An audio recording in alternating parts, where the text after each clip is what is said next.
And it was John who loved Jesus so much that the Bible said that he laid in his bosom. Are you all with me? Meant that he loved Jesus so much that he laid his head in his lap. Come on, somebody. How many of you want to be able to love God like that, where you just rest in him? Like that, where you can just rest in God, and just as you're resting in him, you can share everything that's on your mind with him, because you know that he cares for you and that he will not betray you, and he will take your private information and share it with anybody else. Amen. Would you lean over somebody and say, I want to grow deeper in love? We have to understand that as believers in God, that we are identified by love. You need to write that down. That as a man, as a woman of God, that I am identified by love. Amen. I told the church Thursday night, I said, if you want to see the church burst through the scene, I said, let the saints go to really loving on each other. Let the saints get a revelation about love. And let that love begin to break through in your life. Because, see, people, I'm going to say something. Amen. What people in the world are looking for is something that's real. They're looking for something real. They're looking for the realness of God to shine through the lives of us as believers in God. Amen. Too many people in the world have seen Christians as being a sham. Y'all don't like me in this place. Too many people in the world have seen Christians as a sham until they lose the opportunity to understand and fall in love with God. Amen. By watching our lives. That's why the Bible tells us about stumbling. About stumbling. He tells us not to be a stumbling block. Come on, somebody. Amen. And what the world needs to see is something real. Amen. They need to see realness from the men and the women of God. But you are identified.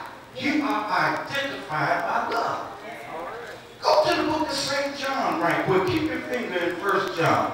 Amen. I've got to back up what I'm saying.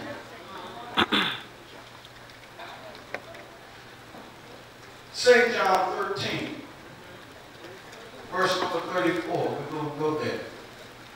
There are 4 kinds of loves that we express as people. There are 4 kinds of loves that we express as people. One is called the sturgeon love. The sturgeon love. S-T-U-R-G-E-O-N. Sturgeon love. In the Greek it's pronounced as sturgeon. It's sturgeon love. That's love that you have as a parent towards your children. That's love that you have towards your children. I've never seen a parent that don't love their children. Right. Amen. I don't care how wrong that boy is. That mama, she's stuck to that boy. Amen. He can drain out all her money.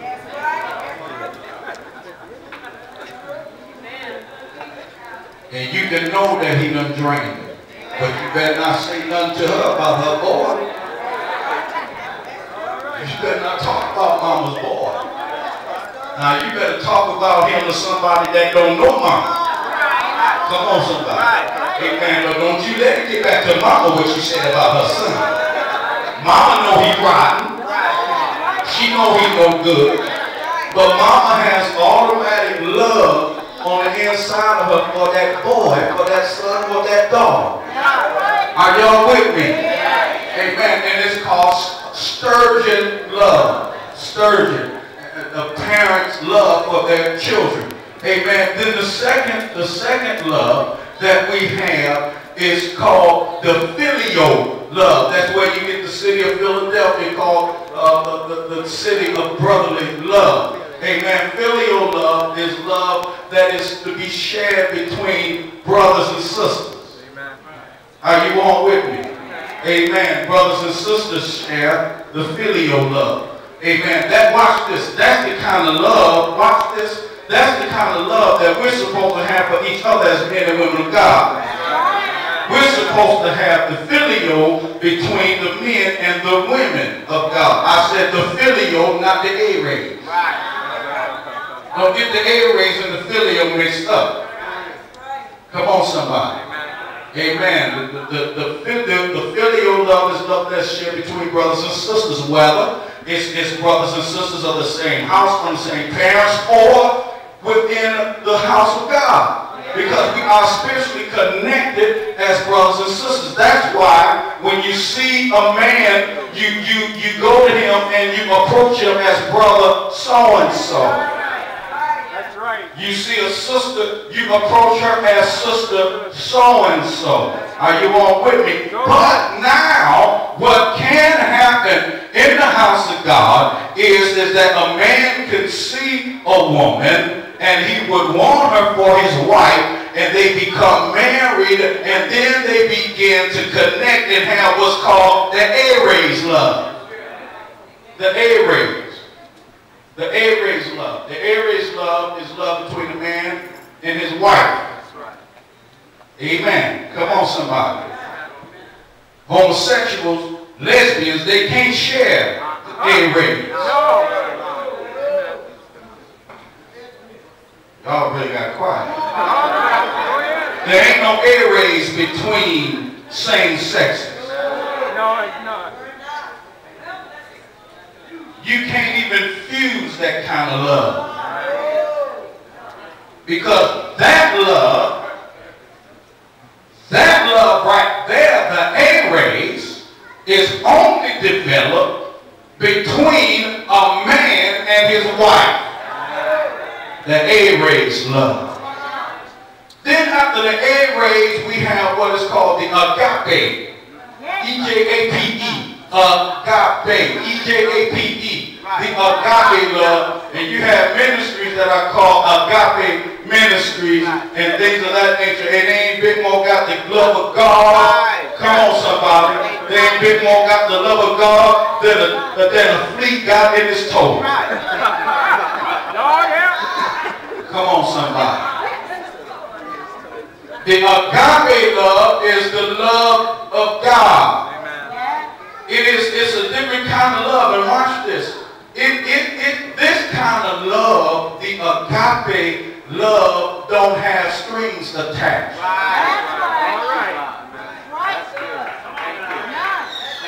The agape love is love that don't have no conditions. It is unconditional love. No matter if you like me or not, I still love you.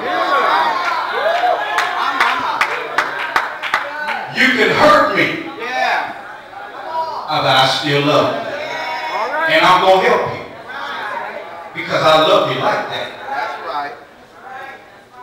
I love you like that. Now, I ain't no fool. So don't try to play me like that. It's just that I become constrained by love. Come on, somebody. I have become constrained by love. Amen. But then even you can begin to abuse me so until I begin to walk away from you. And then give you what's called tough love.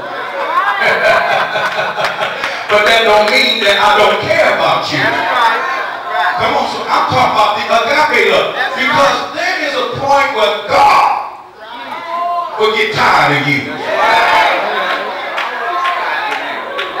He said, my spirit shall not always strive with man. There's a point that you can get in God where the Lord will begin to back away from you. He'll pull away.